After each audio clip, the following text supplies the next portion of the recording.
A lot of people are curious about what happens to people's net worth in retirement. And if you search on YouTube for this, there's not a lot of information. So let's go for a walk. I did some research on this, and I think you'll find it super interesting. So, what happens when people turn 65, they retire? And regular viewers of my channel know I'm a supporter of retiring sooner if you can afford to do so. But what happens when you retire? So I found some information on 65-year-olds, 70-year-olds, and 75 plus, and what happens to your net worth during that period of time. Just a quick reminder, net worth is just your assets minus your liability. So let's jump in and be sure to stay to the end, because I think you're going to be surprised what happens as you approach 75 and 80. Do you have enough money? Do things start drying up? Do things start getting tight? Or are most people okay? Again, these are median numbers, which means half the people are doing better than this, half the people are doing worse. So, and this is from a source. It's the Federal Reserve Board does a survey of consumer finance every 3 years. The last one was 2019. As I record this video, they're probably sending out surveys to the 20,000 households that are in this survey for the 2022 data, asking people to look back on 2022. But the 2019 study is the latest one we have. Okay, so for 65-year-olds, the average net worth is $1.2 million, but I can assure you that the normal person does not have at 65 $1.2 million in their account. It's really the median that you want to look at. So the median 65-year-old has just under $240,000. The actual number is $239,450. So that's not a lot of money, right? So fortunately, regular viewers of my channel, I think, have done a good job saving. They're interested in saving. They're looking at their retirement accounts. They're interested in, how can I retire as soon as I can? How can I have as good of a retirement as possible?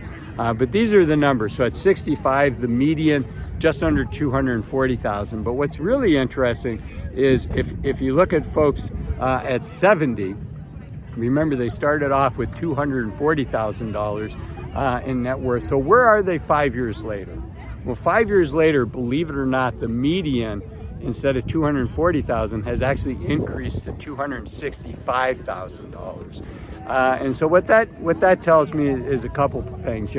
First, it takes time to switch from, we spend our whole life saving our money for retirement, and it's a mental switch to say, okay, now it's time for me to start spending this money. So it takes time to get used to that. So I think people start off cautiously.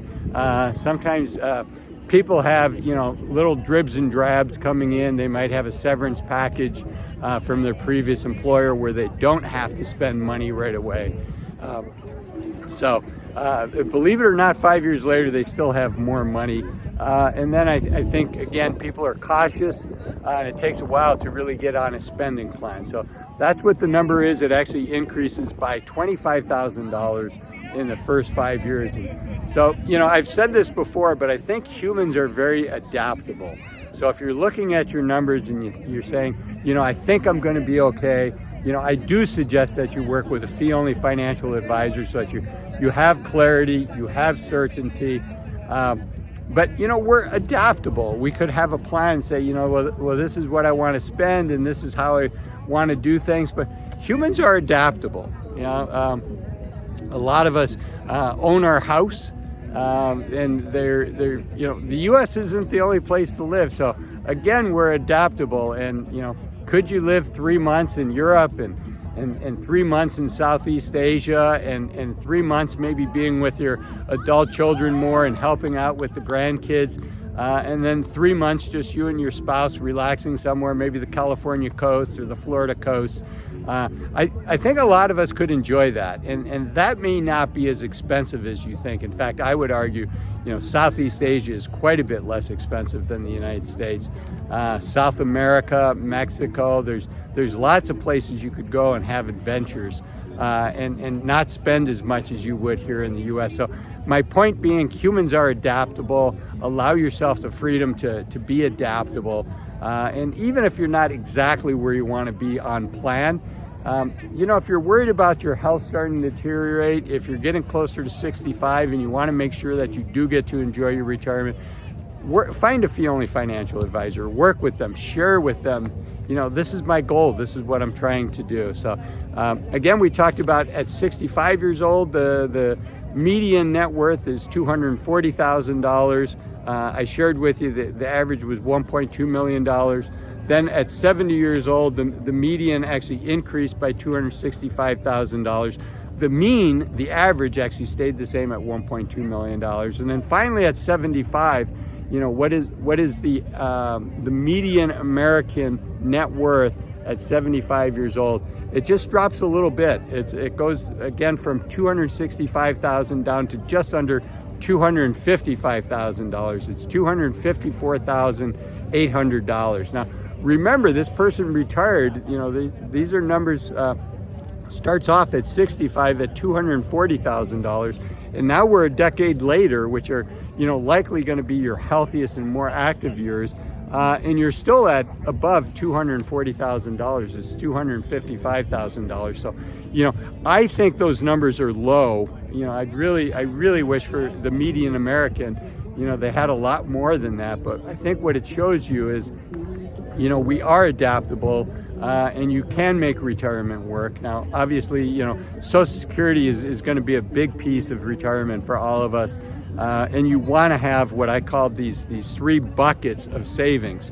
So, it matters where this money is, right? $250,000 in an IRA where everything's going to be taxed on the way out is different than $250,000 in a Roth IRA where you've already paid the money in taxes. So those types of things come into play as well.